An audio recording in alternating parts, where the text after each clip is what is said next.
Hello students, welcome back to my YouTube channel professor Shubham Tiwari, जहाँ पे चल रही है हमारी FY BCom class semester 2 complete economics की सीरीज। और सीरीज़ का नाम दिए हैं 31 डेज सीरीज। इसका मतलब है 31 आपकी क्लास रहेगी जिसमें complete concept with objective and short notes के साथ हम अपना कॉन्सेप्ट क्लियर कर ले जाएंगे इकोनॉमिक्स का। डे 6 की क्लास है, बट याद रखना प्लेलिस्ट में जब आप जाओगे, काफ़ी बच्चों को कन्फ्यूजन भी था, बट क्लियर कर दूँ। जो बच्चे रेगुलर कनेक्टेड थे तो उनको बताया था डे 1 देखना है, डे 2, डे 3, फिर 7 है, 8 है, उसके बाद 6 पे आना है। क्योंकि ये आज का ऑब्जेक्टिव्स है, कंप्लीट ऑब्जेक्टिव्स एक ही क्लास में क्लियर करा दूंगा। एंड ऑब्जेक्टिव्स आपको तभी समझ में आएगा जब आपके कॉन्सेप्ट क्लियर होंगे, प्रैक्टिकल भी एंड थ्योरेटिकल भी कंप्लीट कॉन्सेप्ट क्लियर होंगे तो ही क्लियर होगा। अदरवाइज आपको फिर रट्टाफिकेशन करना पड़ेगा अगर कॉन्सेप्ट नहीं क्लियर है तो।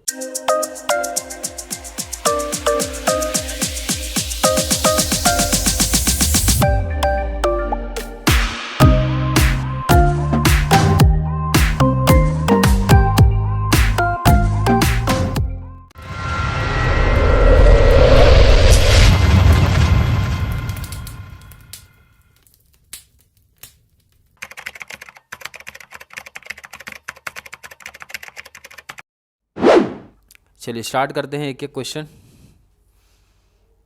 क्लियर है? Question number 1, capital budgeting. ये देखो, ये तो स्पेलिंग मिस्टेक यहाँ पे लिखी गई है, एक कैपिटल बजटिंग है, ठीक है, ये आप सही कर लेना। Capital budgeting is a part of investment decision, working capital management, marketing management and capital एक्सट्रक्चर।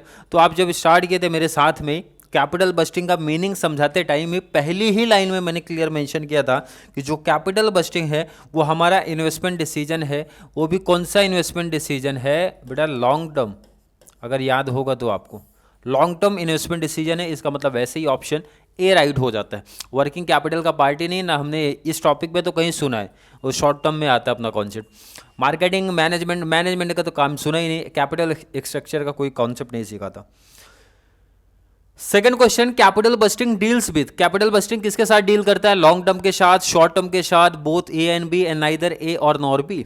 इसका answer easily long term investment. ये तो आपने सुना था, मैंने बताया था कैपिटल बस्टिंग जो है वो लॉन्ग टर्म इन्वेस्टमेंट, पहला तो वर्ड बोलता है भाई कि हम लॉन्ग टर्म इन्वेस्टमेंट है। And for the long term duration के लिए भी। और भी कौन सा असेट, अगर मैं पूछूँ आपसे तो कौन सा असेट, तो उसमें वर्ड आता था फिक्स असेट, कि जो हमारे फिक्स असेट हैं उस पे की बात करता है। तो ये कौन सा डिसीजन है? ध्यान रखना, लॉन्ग टर्म डिसीजन है। कौन सा डिसीजन है? Long term. जिन बच्चों ने पहली क्लास देखी है, सेकंड क्लास देखी है, तो क्लियर ये सब सीधा क्वेश्चन बने, मीनिंग वाले पार्ट से ही बने ये क्वेश्चन। कुछ लेकिन हाई लेवल भी है जो कि आपको नेक्स्ट ईयर काम आएंगे। कुछ मुझे लगता है अकाउंटिंग टर्मिनोलॉजी के कॉन्सेप्ट से भी आ गया, तो ध्यान रखना कुछ को डीप में नहीं पढ़ना है, क्योंकि मैंने बताया ना कुछ एडवांस लेवल भी यहाँ पे ऐड कर दिए गए हैं। अगला क्वेश्चन बता रहा है which of the following is not used in capital bursting. किसको यूज नहीं किया जाता है? टाइम वैल्यू ऑफ मनी को नहीं किया जाता है, बिल्कुल किया जाता है। अगर इसको याद होगा, नेट प्रेजेंट वैल्यू में तो यूज करते हैं भाई, पे बैक में नहीं यूज करते, बट नेट प्रेजेंट वैल्यू में यूज करते हैं भाई, इंटरनल रेट ऑफ रिटर्न में भी यूज करते हैं, दोनों में यूज करते हैं। मतलब ये ऑप्शन तो नहीं होगा, क्योंकि इन्होंने बोला कौन सा नहीं यूज करना है।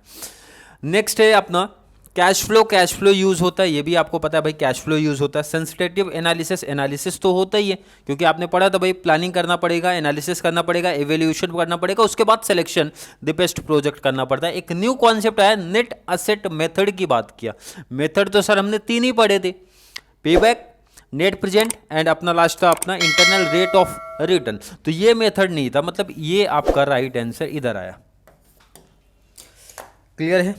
सॉरी, चलिए अगले क्वेश्चन पे चलते हैं। कैपिटल बस्टिंग डिसीजंस आर, ये अगर आपने पढ़ा होगा तो ये आपने इंपॉर्टेंस में पॉइंट्स पढ़ा है भाई। रिवर्सेबल है, इरिवर्सेबल है, तो ऑप्शन बता रहे सर इरिवर्सेबल है, क्योंकि रिवर्स नहीं कर सकते। अगर आपने एक बार डिसीजन ले लिया है, इन्वेस्टमेंट पैसा कर दिया किसी भी चीज़ में, तो उसको रिवर्स करना इतना पॉसिबल नहीं है। तो ये तो वैसे भी इंपॉर्टेंस का पॉइंट है, जिन बच्चों ने पढ़ा होगा तो याद होगा, इंपॉर्टेंस में का एक पॉइंट ऐड किया था हमने। विच of the following is not incorporated in capital bursting. अब ये जैसे एडवांस लेवल क्वेश्चन है, इसमें बहुत ज़्यादा आपको दिमाग नहीं लगाना है, इसमें सिर्फ आप ऑप्शन रट लो, मुझे लगता है वो ज़्यादा बेस्ट होगा, क्योंकि अकाउंटिंग टर्मिनोलॉजी के हिसाब से नहीं है, मतलब इतना एडवांस ये, क्योंकि आपका मैनेजमेंट अकाउंटिंग का कॉन्सेप्ट है, वहाँ से ले लिया मैंने। टैक्स इफेक्ट आप यहाँ पढ़ते ही नहीं हो, तो इसमें सीधा याद रख लेना rate of cash discount. Clear है? Which of the following is not incorporated in capital budgeting, तो याद रख लेना रेट ऑफ कैश डिस्काउंट। जो भी मैनेजमेंट अकाउंटिंग से रहेंगे तो वो मैं डायरेक्टली बोलूंगा कि आप लोग ध्यान में दे दो बस। क्लियर है? जो इकोनॉमिक्स में पूछेंगे वो कंप्लीट कॉन्सेप्ट करा दूंगा आपका। चलिए नेक्स्ट बात करेंगे, which of the following is not capital budgeting decision, expansion program, ये भी अकाउंटिंग का ही है। Replacement of an asset, merger and inventory लेबल, तो ये आपका इन्वेंट्री लेबल आएगा इसमें, क्योंकि ध्यान रखना विच of the following is not a capital budgeting decision. Capital budgeting decision में एक्सपांशन प्रोग्रामर्स आता है, रिप्लेसमेंट ऑफ असेट भी आएगा एंड मर्जर भी आएगा। ये जब आप मैनेजमेंट अकाउंटिंग पढ़ोगे तो वहाँ आपको ये चीज़ें समझ में आएंगी, क्योंकि वहाँ पे तो अकाउंटिंग के पॉइंट ऑफ व्यू से पढ़ोगे। लॉन्ग टर्म डिसीजंस, ये इकोनॉमिक्स का ये आंसर आ जाएगा भाई। लॉन्ग टर्म डिसीजन क्या है हमारा? कैपिटल बस्टिंग डिसीजन है, ना कि वर्किंग कैपिटल। वर्किंग कैपिटल हमारा शॉर्ट टर्म होता है, याद रख लो। वर्किंग कैपिटल हमारे शॉर्ट टर्म होते हैं। फ्यूचर डिसीजन पॉसिबल नहीं है सर, फ्यूचर में थोड़ी डिसीजन हम लेने वाले। Next, capital budgeting decisions involves huge amount of risk due to time factor, ये सबसे इंपॉर्टेंट है। टाइम फैक्टर इंपॉर्टेंट है। मनी फैक्टर है बिल्कुल नहीं है सर, ह्यूमन फैक्टर है नहीं, क्योंकि इसका रीजन समझो आप क्या है। Capital budgeting decisions involve huge amount of risk, risk तो है ही, इसका रीज़न है ड्यू टू, किसकी वजह से भाई? टाइम फैक्टर की वजह से। जैसे कि एग्जांपल समझो कि मैं अपने मीन्स क्लासेस की बात कर रहा हूँ। ऑनलाइन क्लासेस ज़्यादा सक्सेस कब हुआ, कौन से टाइम पे हुआ भाई? लॉकडाउन के टाइम पे हुआ। क्यों? क्योंकि पब्लिक के पास, बच्चों के पास उस समय एक ही ऑप्शन दिख रहा था। क्लियर है कि नहीं? बहुत सारे देखा रहेगा आपने YouTube channel, specially teaching line में, कि लॉकडाउन के टाइम पे हुआ। क्यों? क्योंकि उस टाइम आपके पास कोई ऑप्शन नहीं था, मतलब ना क्लास जा पाते थे, ना ही आप कॉलेज आ पाते थे, ना ही कोई फ्रेंड सर्कल में तो मिल के पढ़ सकते थे, मतलब जो और ऑप्शन थे वो कट हो गए थे। तो उस केस में भाई हमारा जो भी ऑनलाइन प्लेटफॉर्म था वो ज़्यादा सक्सेस हुआ, मतलब बहुत स्पीड से बढ़ा। क्लियर है? बट अब टाइम चेंज हो गया भाई, आगे टाइम चेंज हो गया, तो देखो अब जो स्टार्ट किया, जैसे हम लोग का देख लो बीस टाइम पे, तो क्या हो रहा है? ग्रोथ अब स्लो हो गया। क्यों? क्योंकि भाई आप लोगों के पास ऑप्शन है कि भाई आप क्लास से भी पढ़ सकते हो, कॉलेज से भी पढ़ सकते हो, फ्रेंड सर्कल मिला के भी पढ़ सकते हो, मतलब बहुत सारे ऑप्शंस अवेलेबल हैं। तो उस केस में भाई अब ये क्या एग्जांपल देना चाहता हूँ? टाइम का एग्जांपल। उस एक ऐसा टाइम था जब ऑप्शंस नहीं थे, तो स्टूडेंट्स के पास एक ही ऑप्शन था, तो वहाँ से मतलब वहाँ से स्टडी कर सकते थे। तो कैपिटल बस्टिंग के कॉन्सेप्ट में क्या होता है कि भाई आगे आने वाला जो टाइम रहेगा वो डिसाइड करेगा। क्लियर है कि नहीं? तो टाइम फैक्टर बहुत इंपॉर्टेंट है, इसीलिए कोई भी लोग कोई भी पैसा इन्वेस्ट करता है तो भाई फ्यूचर को भी ध्यान में रखते हुए करता है। जो पैसा यहाँ लगाया गया वो इसलिए लगाया गया भाई मेरी खुद की प्रिपरेशन होती है आप लोग को पढ़ाते टाइम। सेकंड ये बेनिफिट होता है कि भाई जो बच्चे ऑब्जेक्टिव ये भी है कि भाई जो बच्चे कहीं क्लास नहीं ले सकते, कॉलेज मीन्स जॉब पे जाते हैं, कुछ अदर प्रॉब्लम है, तो यहाँ से फ्री ऑफ कॉस्ट पढ़ सकते हैं। सेकंड एडवांटेज, ठीक है कि नहीं?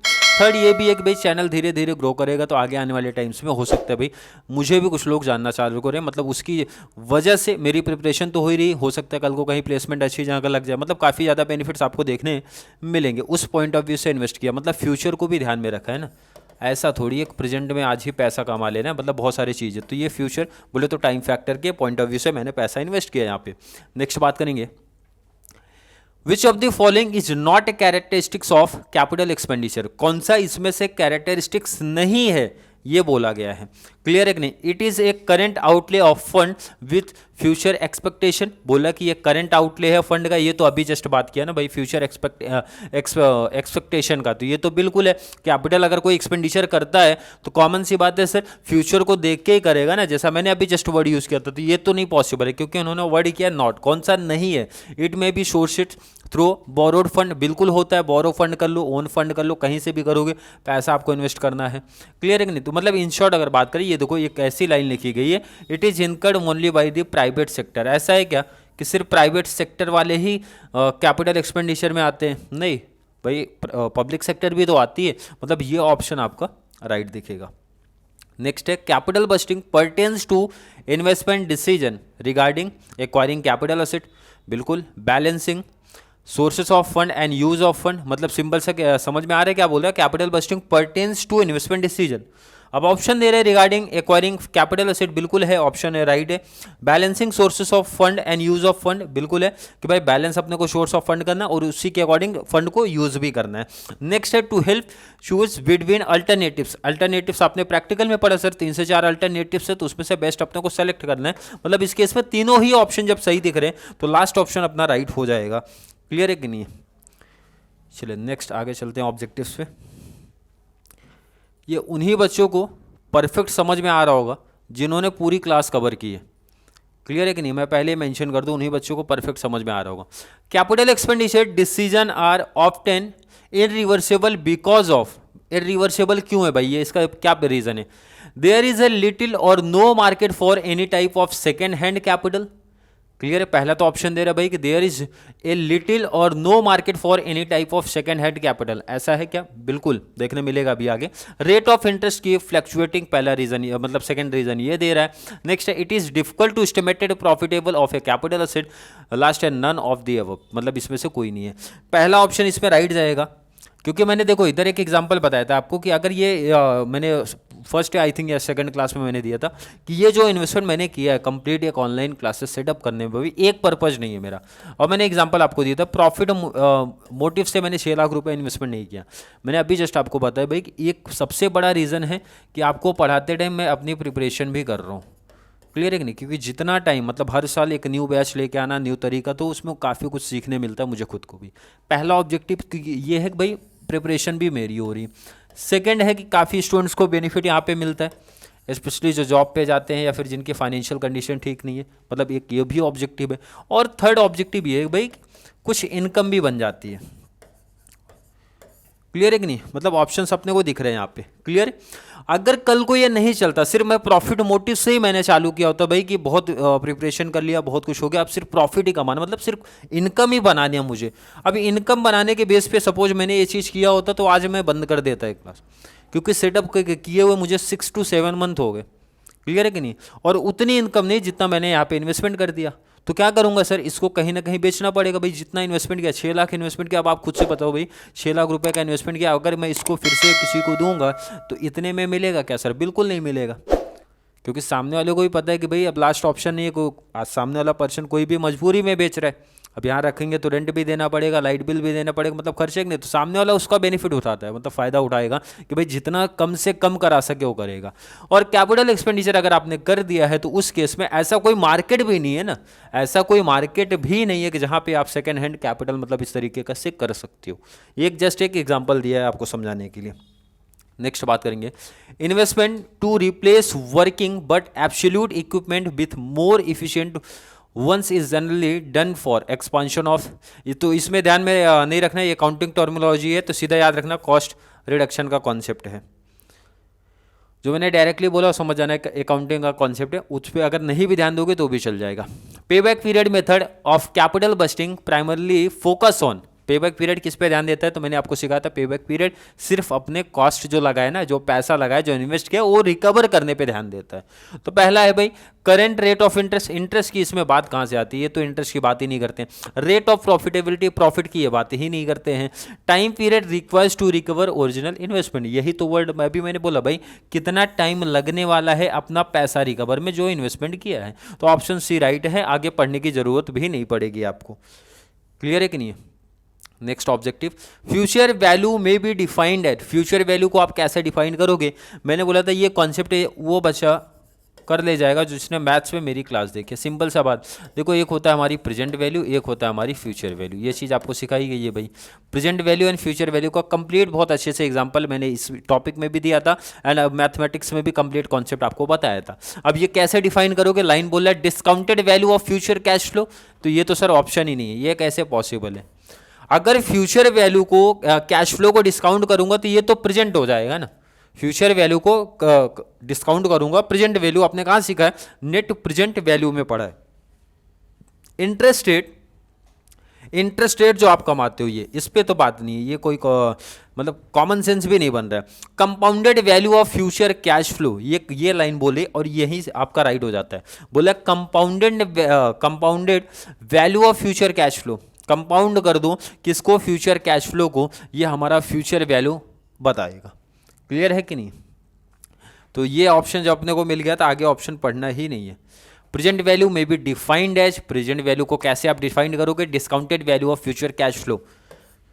ये उनको समझेगा किसको? देखो इधर अगर आपको याद होगा, एक हमारी आती थी वही फ्यूचर वैल्यू, फिर मैंने बताया था डिस्काउंटेड रेट, याद है कि नहीं? प्रैक्टिकल की बात कर रहा हूँ भाई। डिस्काउंटेड रेट क्वेश्चन में अपने को 8%, 10%, 12% एंड 15%, समथिंग कुछ इसी तरीके से दे के रखता था परसेंटेज, जिसको कॉस्ट ऑफ कैपिटल भी बोलते हैं। क्या बोलते थे क्वेश्चन में? Cost of capital.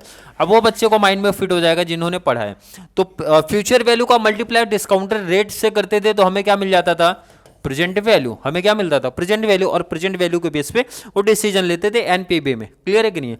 तो वही लाइन क्लियर बोला भाई, discounted value of future cash flow. Future cash flow को डिस्काउंट करना पड़ेगा बेटा तो अपने को मिलेगा प्रेजेंट वैल्यू। यही तो लाइन बोलना चाहता है। तो आगे पढ़ना ही नहीं है क्योंकि ये लाइन क्लियर बता दिया। इसीलिए मैंने बोला जिन बच्चों ने 1 2 3 4 7 8, क्लियर है कि नहीं? फिफ्थ नहीं, फिफ्थ की क्लास अभी मैंने ऐड ही नहीं किया, उसके बाद जो आया होगा तो उनको सब परफेक्ट समझ में आएगा।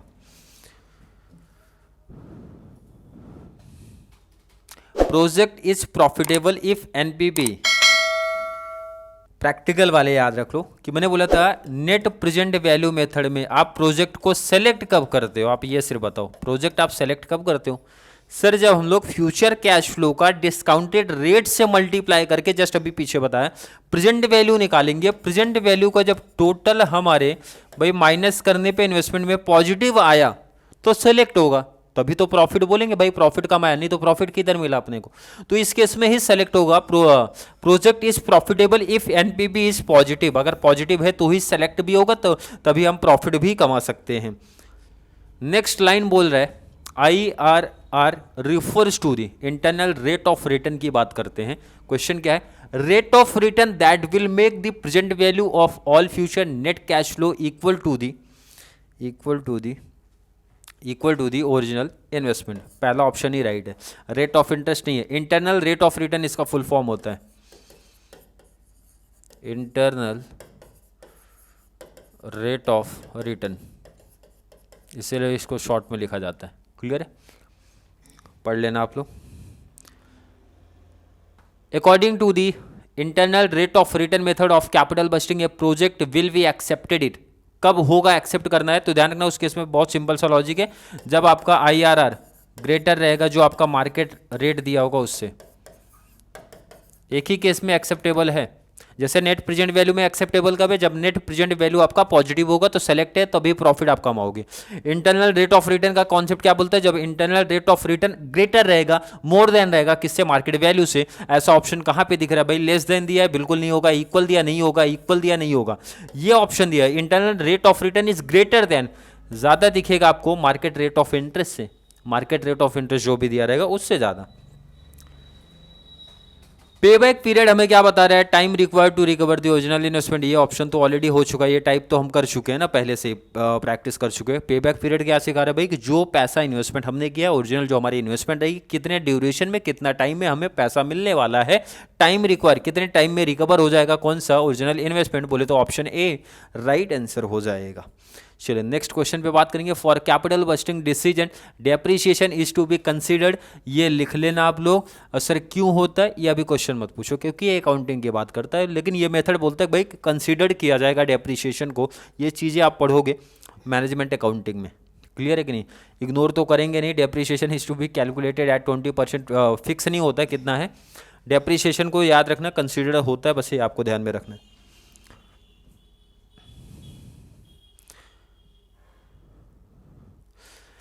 नेट प्रेजेंट वैल्यू मेथड कौन सा है? मोस्ट मॉडर्न है एंड प्रैक्टिकल, मोस्टली यही अप्लाई भी होता है।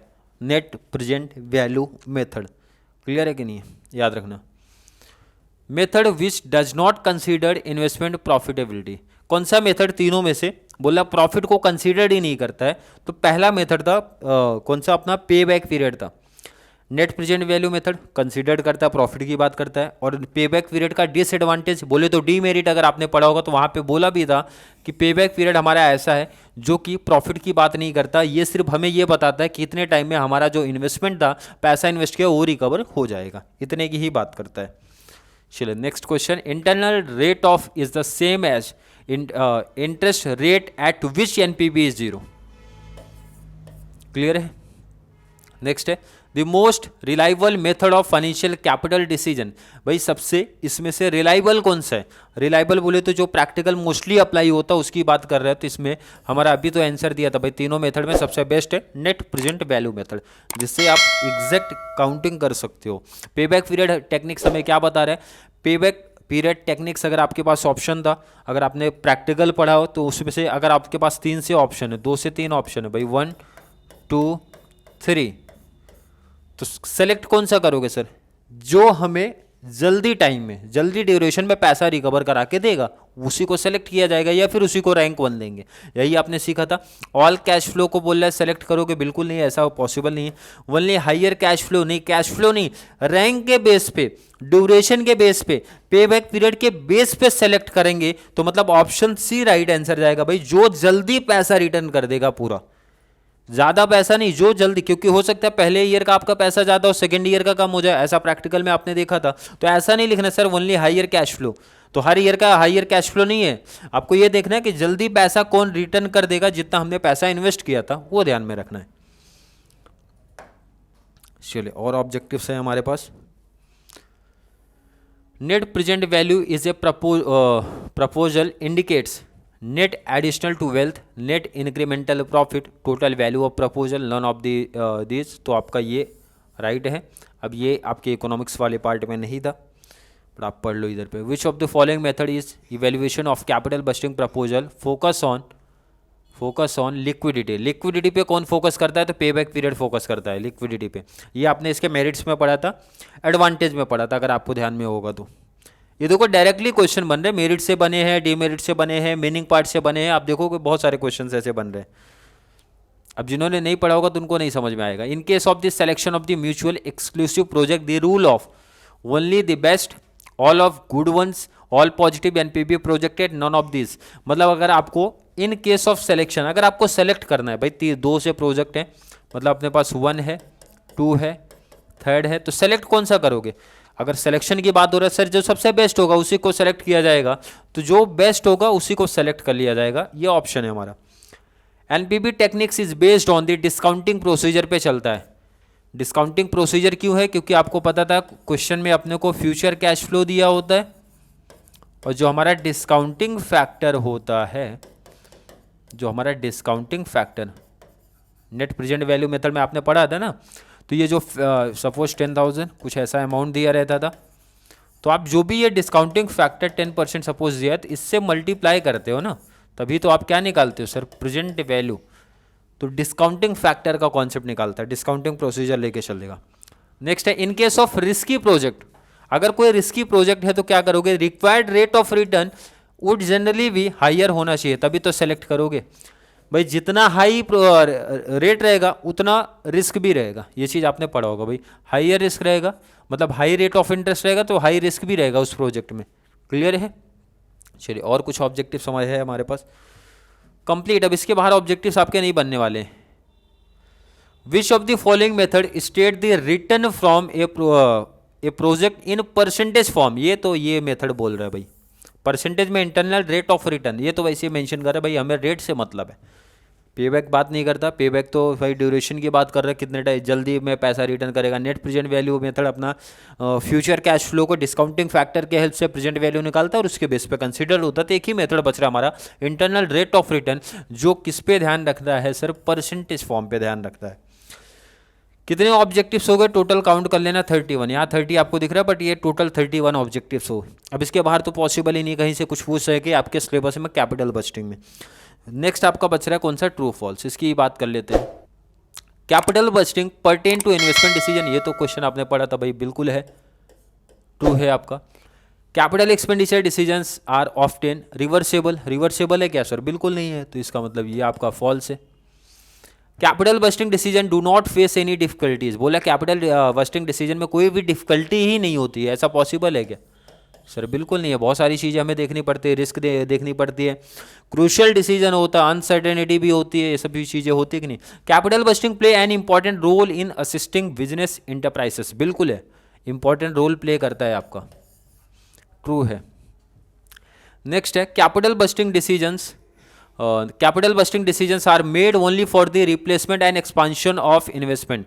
बोला कैपिटल बस्टिंग जो डिसीजन है सिर्फ रिप्लेसमेंट के लिए ही है, एक्सपांशन के लिए ही होता है? नहीं, ऐसा भी नहीं है, सिर्फ यही दो काम के लिए थोड़ी किया जाता है भाई। चलिए 6 पे क्या है, government regulation may be one of the factors driving investment decision in the private sector. ये आपका क्या हो जाएगा? ट्रू। ये आपका आंसर क्या हो जाएगा? ट्रू है। क्लियर है? तो इसी पैटर्न में चलना है अपने को। Capital budgeting helps a firm to only reduce its cost, does not effect profitability. मतलब बोला सिर्फ कॉस्ट की बात करता है, प्रॉफिट की बात नहीं करता। सर बिल्कुल नहीं, ऐसा भी नहीं है। तो ये भी आंसर आपका फॉल्स हो जाएगा। Payback period method is the simplest capital method budgeting method. क्या बोला है? पेबैक सबसे सिंपलेस्ट है। आपने मेरिट्स में मीनिंग में ही पढ़ा था, सबसे सिंपल मेथड आपका यही है, पेबैक ही है। Payback period method takes into consideration all aspect of capital investment. बोला जितने भी एस्पेक्ट है सबको कंसीडर करता है? नहीं सर, ऐसा बिल्कुल नहीं है, क्योंकि डी मेरिट्स में हमने पढ़ा था बहुत सारी चीज़ों को इन्वॉल्व नहीं करता है। जैसे एक आप बात कर सकते हो, टाइम वैल्यू ऑफ मनी की ही बात नहीं करते हैं। नेक्स्ट है net present value method is based on the principle of discounting. बिल्कुल सही बोला, डिस्काउंटिंग के प्रिंसिपल पे चलता है ये। तो ये आपका ट्रू आंसर है। प्रैक्टिकल पढ़ा ना, डिस्काउंटिंग की हेल्प से ही तो आप निकालते हो चीज़। नेक्स्ट है आपका व्हाइल इवेल्युएटिंग ए सिंगल और इंडिपेंडेंट प्रोजेक्ट। बोला जब आप सिंगल कोई एक प्रोजेक्ट देख रहे हो तो उसके इसमें क्या करोगे? The NPV and IRR method would give the same accept और रिजेक्ट डिसीजन। इस केस में क्या है? बिल्कुल सही है कि भाई अगर सिंगल प्रोजेक्ट के बारे में जब आप काम कर रहे हो तो दोनों मेथड आपका सिमिलर ही आंसर देने वाले हैं। लास्ट है आपका when NPB is positive internal rate of return will be less than marginal cost of capital. ये आपका फॉल्स है। क्लियर है? I think clear decision means यहाँ तक का कॉन्सेप्ट होगा, बेसिक चीज़ आपने किया है। इसलिए आई थिंक हर एक बच्चे का कॉन्सेप्ट यहाँ तक क्लियर होगा। देखो इस ना क्लास जो हमने स्टार्ट किया था 1 2 3 4 5 मिसिंग है, अभी आपको दिखेगा 6 7 8 और प्लेलिस्ट में आपको जो पैटर्न दिखेगा कोई गलत पैटर्न में नहीं सेट किया हूँ मैं। 1 2 3 के बाद आपको दिखेगा 7 8 फिर आपको दिखेगा 6, क्योंकि ऑब्जेक्टिव्स को मैं पीछे सेट करने वाला हूँ। तो यहाँ तक के कॉन्सेप्ट में मतलब आज की क्लास टोटल कितने हो गए भाई? 3 + 3 मतलब 6 क्लास हो गई। 1 2 3 4 भी है, सॉरी 4 भी है। 1 2 3 4 7 8 6 मतलब टोटल 7 क्लास में आप लोगों का कवर हो गया। ध्यान रखना इसने में 100% कवर हो गया है। 15 मार्क्स का लॉन्ग आंसर कवर हुआ है, 5 मार्क्स का शॉर्ट नोट्स 100% कवर हो गया है और 5 मार्क्स का आपका ऑब्जेक्टिव्स कवर हो गया है। ऑब्जेक्टिव्स कवर हो गया मतलब टोटल आप देखते हो 25 मार्क्स में 25 मार्क्स की बात हमने कर लिया पूरे कंप्लीट इकोनॉमिक्स में। कौन सा? यूनिट 4। इसके बाहर कुछ आई मीन्स पॉसिबल ही नहीं।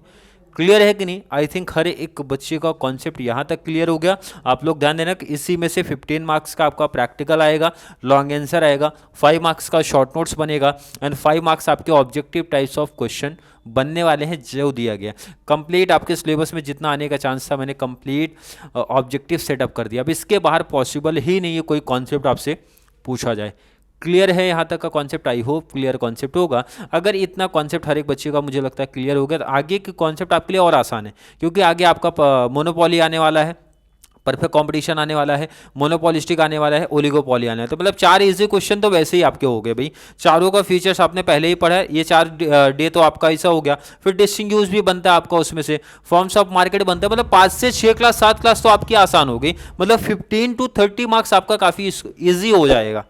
क्लियर है कि नहीं है? आई थिंक हर एक बच्चे का कॉन्सेप्ट क्लियर होगा। फिर भी किसी बच्चे को अभी तक के कैपिटल बस्टिंग के किसी भी पार्ट में कोई डाउट कोई कन्फ्यूजन होगा तो ज़रूर नीचे कमेंट में ऐड करें, या फिर कॉन्सेप्ट क्लियर है, वीडियो थोड़ी सी भी हेल्पफुल लगती है तो जितना ज़्यादा पॉसिबल हो सके FY BCom वाले बच्चों को इस प्लेलिस्ट का, इस चैनल का लिंक शेयर करो ताकि उन बच्चों को भी इस चैनल से complete economics and mathematics key benefits मिले। तो चलिए मिलेंगे अगली क्लास में जहाँ पे बात करने वाले हैं अगले क्लास के बारे में। तब तक के लिए थैंक यू सो मच।